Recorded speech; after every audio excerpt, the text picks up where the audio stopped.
Did you know email marketing doesn't have to be hard? There's one specific amazing section of email marketing that makes our lives as thought leaders, brands, business owners, marketers so insanely easy, and that's automation. So picture this.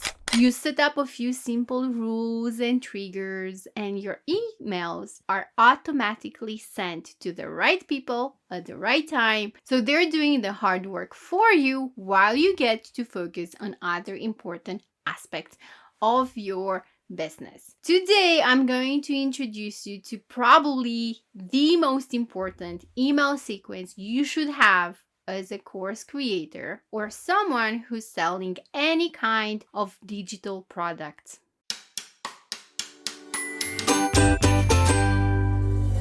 Hi, and welcome to a new episode of Copywriting Confidential with Monica Badiu. That's me. I'm a sales email copywriter and copy coach working with course creators and thought leaders for more than 5 years, teaching them how to use email marketing to engage your audience and to enroll more students without annoying your email list, without getting tons of unsubscribes, and at the same time delivering massive value. Let's get started. So over the years, as an email copywriter, I've had my fair share of writing welcome sequences and analyzing welcome sequences. And they're one of the most intriguing parts of email marketing because even though they're an automation, they get some of the best open and click-through rates. And the reason is simple. They're one of the very first things your new audience engages with when they enter your domain. And they're not that complicated to set up or even to write. At a minimum, you should have 3 emails, but ideally you go more, maybe like 7 or 8 emails, and you send those emails over the span of 1 to 2 weeks. The welcome sequence works like a journey. It would sort of be the equivalent of you walking your potential buyer through your office. It's like, hey, here's who we are. This is our team. This is what we do. This is what you can learn. Here's how we can help. And you're basically using email to show them around your brand. And I think that's very, very important. Now, the process is pretty simple. You set up your email platform to trigger this specific automation on specific behavior, like joining an email list, downloading a lead magnet, and receiving a tag or doing something else. Ideally, it is sent to people who are new subscribers. The benefits are pretty easy. It basically enhances subscriber engagement. It keeps them aware of what you do and who you are. It helps with brand recognition and brand awareness over the time. And you can even get some sales in because at the end of that welcome sequence, you can introduce your new audience to an offer they can't refuse. And get this. Because they've already gone through all the other emails, you're not exactly doing a cold sales pitch. They're already warm, they're interested in what you have to offer, and they're looking for more information. Those emails are basically answering those specific questions. Now, there is plenty of data that suggests that new subscribers are the most engaged within 48 hours of subscribing to an email list. And you'll see that in plenty studies, but we've also seen it in practice whenever we analyze that at Data-Driven Marketing. That's the agency where I'm an in-house copywriter for, and that's where we get to analyze lots of emails for the top course creators in the world.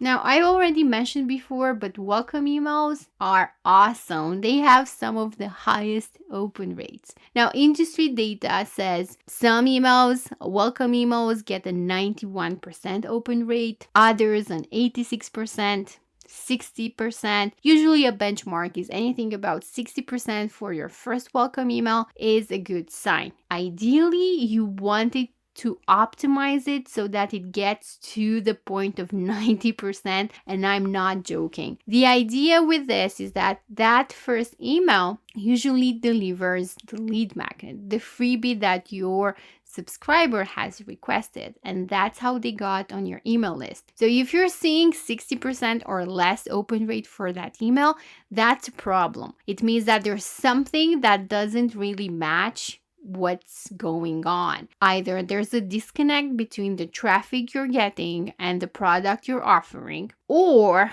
maybe your emails simply get lost, which could be a sign that you need to work on your deliverability and email list health.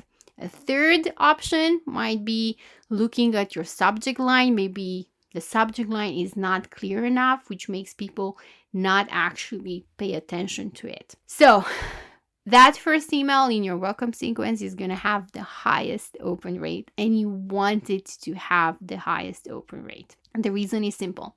You are delivering on your promise, you are delivering the lead magnet, and that's how you get their attention, because you've offered them the lead magnet, they got it, now they're looking at that email. That's when you introduce them to what's gonna happen, what they can expect over the next few days. And this is very important because lots of brands, they're not doing this. Your competition, maybe a small percentage of them are actually sending a welcome sequence that is actually effective.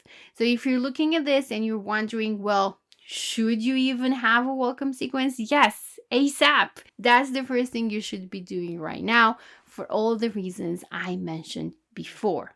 So what do you write about in that email sequence? Well, a welcome email sequence is kind of different from your weekly newsletter, and it's different from a sales promotion. It's not necessarily rocket science, and I actually enjoy writing and reading welcome email sequences because they have a softer, more gentle approach to welcoming in a new subscriber. At least that's my preference. I don't really enjoy when I sign up to a brand's newsletter and I start getting welcome emails that are actually very hard sales pitches. That's not something I'm into. So as I mentioned, there are different approaches to writing these emails, but the framework I use and recommend is something I learned from fellow copywriter Kyle Jordan. And I actually have a deep interview with him, something I recorded for the Art of Selling online courses. That's a podcast hosted by Data-Driven Marketing, an agency that helps course creators get more revenue through the art of funnel optimization, strategic funnel optimization. I knew I forgot something. So you'll find the video link in the description of this video. But while I'm here, I can walk you through a preview of Kyle's framework. And you'll see it's actually something that makes so much sense, and it's such a decent and elegant way to welcome a new subscriber to your brand, get them to know who you are, introduce them to your brand values, brand mission, and kind of give them the opportunity to see what's behind the wall of free content. So email 1. This is the first email they get after the lead magnet delivery. So this is about the founder mission story. And that's where you share the mission, you share your journey that you embarked on to get where you are right now. So you could create this product, your service, your course, your membership, whatever that is. It's basically where you're telling your subscribers about the why in your brand. Again, this goes back to one of my previous videos. Make sure you are positioning that email as something that is valuable to your audience. So it's not necessarily about you and how great you are. It's about your audience and how amazing they are and how hard it has been for your audience to find a solution like yours. That's exactly why you went on this journey and created your course or community. This is why you're so inspired and you have this mission now to help more people like the subscriber who just joined you to solve that specific pain point. Email 2 is about showing your subscribers the secret sauce that makes your course, product, service different or better than all the other options. So this is where you can actually talk about all the other ways they have, or all the other solutions they have to solve their problem or to achieve their outcome. And this is very important because lots of people have tried other ways to solve a problem, right? They listen to a podcast, they read a book, they bought something, they went to a therapist, they went to another service provider, and yet something didn't really match their expectations, or it really, maybe the framework really didn't fit their goals or their vision. So you have to acknowledge that. That makes you relatable, because it's like, well, this guy knows that there are other options out there, so he acknowledges that it's not like you're selling a magical recipe that solves all their problems overnight, and you're not the person who has all the answers. And that's a very important thing to do, because that helps your audience build trust and connect with you.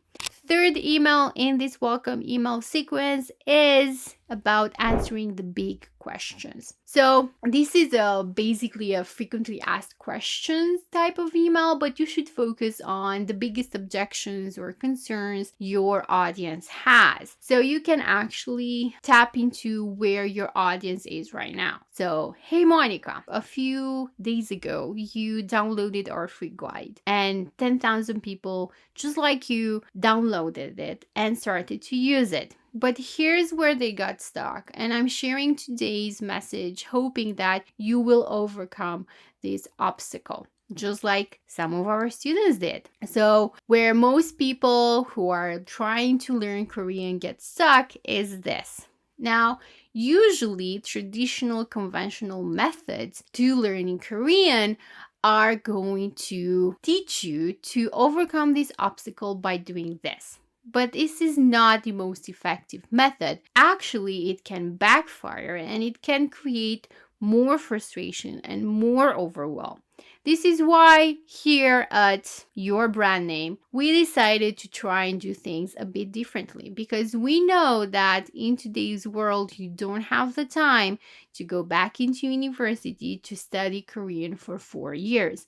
A lot of our students don't even have the time or can't afford to travel to Korea so they can actually learn by being there. This is why we created a new way, and this way helps you overcome this big obstacle. Now, another way you can do this, and this is something that one of the course creators I've worked with is doing, is when you have a really crazy promise.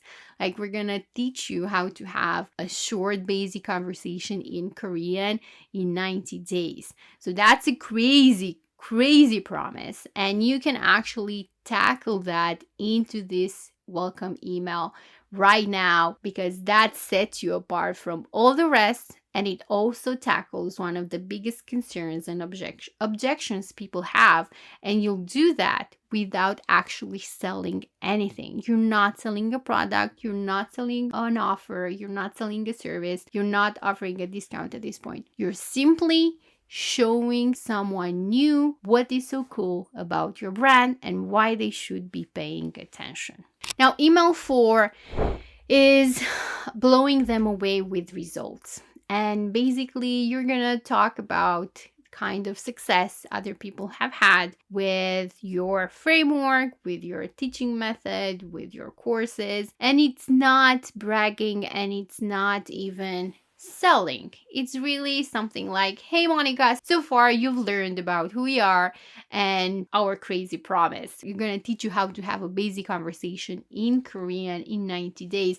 But is that actually realistic? I mean, how are other people able to do that, and who are these people? So we decided to let them speak on our behalf. Here's Monica. When she started to learn Korean, she didn't even know what the alphabet was called. She really liked K-drama and she really enjoyed K-pop, but she didn't have more information than that. And she tried Duolingo for a while, but then she got stuck. Here's what she's saying about what she was able to achieve using our framework. And then you have another one, and then you have another one, and another one. You can even simplify it and make that whole email an endorsement from one of your clients, or a case study, or a success story. It's like, hey, Monica, meet Maria. Hey, did you know about Maria's success? Or did you know Maria was struggling with this too, but then she did this? So you can also tap into that. Now, the next email, and that's email 5 is blow them away with benefits. And when I say benefits, a lot of people think it's features, but I'm not talking about, hey, we have 10,000 lessons in our course. No, we're talking about some of the unique benefits you're gonna get with working with you. And one of my favorite is using personalized coaching if you have it, or one-on-one or group coaching or live Q&A sessions. All those are amazing ways to showcase some of your benefits. And you can also tap into how it works and take it back into the framework for how you are able to get so much success or how you are able to help your students. The last 2 emails in this sequence can be sales emails. So you'd have a final day in your sequence and you're going to extend a gift to your audience, sort of like, hey, as a gift, as a welcome gift for joining our community, we're opening this amazing program for you because we want you to get started with learning Korean with all the perks or benefits that some of our most successful students have access to. And the earlier you start, the faster you're going to make progress. So here's everything you need to know about your gift. Click on this page, but do know that there is an expiration date on this. And then the last email could talk about how that gift is going away and talk about some of the benefits that come with that gift, use some social proof. So it doesn't have to be complicated. And again, watch the interview with Kyle Jordan. So you'll hear him actually go through this framework step by step, and I think you'll find it very helpful. Again, the link is in the video description. Thanks for watching this episode of Copywriting Confidential. If you want to learn more about using email marketing to engage your audience and enroll more of your email list through non-spammy, non-aggressive, but customer-centric copy, subscribe to this channel. And if you have a question, just hit me up with a comment below.